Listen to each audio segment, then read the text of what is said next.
तो आज के न्यूज़पेपर में एक इंपॉर्टेंट आर्टिकल आया with respect to the civil war in Sudan, जिसपे यूनाइटेड नेशंस ने स्पेसिफिकली दुख जताया है या इवन की चिंता जताई है कि फेमीन लाइक सिचुएशन तो है ही है, बट दारफोर रीजन जो कि आपको मैप में भी दिख रहा होगा, वहां पर एथनिक क्लेंजिंग की जा रही है ऑफ द दारफोरियन पीपल। सो अभी अगर हम ज्योग्राफिकल एक्सटेंट या लोकेशन की बात कर लेते हैं तो सुडान जो है वो अफ्रीकन नेशन है, अफ्रीकन कॉन्टिनेंट का पार्ट है एंड नॉर्थ ईस्टर्न रीजन में अफ्रीका के फॉल करता है।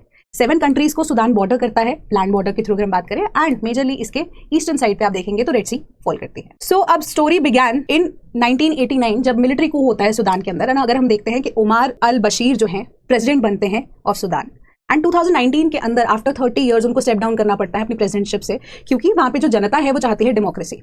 एक इंटरिम गवर्नमेंट के तौर पे मिलिट्री द्वारा एज वेल एज जो सिविलियन पॉलिटिकल पार्टीज थी मिलकर वो एक सरकार बनाती है। अब वो सरकार जो है अभी अपना काम शुरू करती है कि 2021 के अंदर एक और मिलिट्री कू हो जाता है एंड एज अ रिजल्ट जो गवर्नमेंट है वो वापस से गिर जाती है। एंड अब पिक्चर में आते हैं हमारे पास 2 लोग। सबसे पहले हैं जनरल अब्दुल फताह अल बुरहान, दूसरे व्यक्ति हैं जनरल मोहम्मद हमदन दगालू। अब जो हमदन दगालू हैं वो अब आरएसएफ के लीडर भी हैं बट वो डेप्यूटी भी हैं, ठीक है। अब वो डेप्यूटी होने के बाद अगर हम देखें जो जनरल अब्दुल फताह अल बुरहान है वो इस टाइम पे प्रेसिडेंट भी हैं सुडान के, बट वो आप कह सकते हो कि रूलिंग सिचुएशन में होने के बाद उनके जो डेप्यूटी हैं वो एक आरएसएफ के लीडर हैं। दोनों के बीच में एक कॉन्फ्लिक्ट हो जाता है। कॉन्फ्लिक्ट होने के बाद क्या किया जाता है, एक मेजर प्लान था आरएसएफ लीडर्स का ऑल टुगेदर कि 1 लाख मिलिट्री पर्सोनल्स को आर्मी के अंदर सुडान के भर्ती किया जाए एंड जगह जगह पे उनको यहाँ पर भेजा जा सके ताकि मिलिट्री कू को प्लान किया जा सके। सो अब इन बिटवीन उन दोनों के बीच में डिसएग्रीमेंट होता है, तो आरएसएफ जो कि अब जगह जगह सुडान में ऑलरेडी प्लेस थी, तो आर्मी जो है सुडान की उसको एज अ थ्रेट लेती है। सो अब एज अ थ्रेट उसको एनालाइज अभी किया ही जाता है, इतने में जो खार्तूम वाला रीजन है आरएसएफ उसको अपने अंडर कैप्चर कर लेती है। सो यहाँ से 2023 के अंदर सिविल वॉर वाली सिचुएशन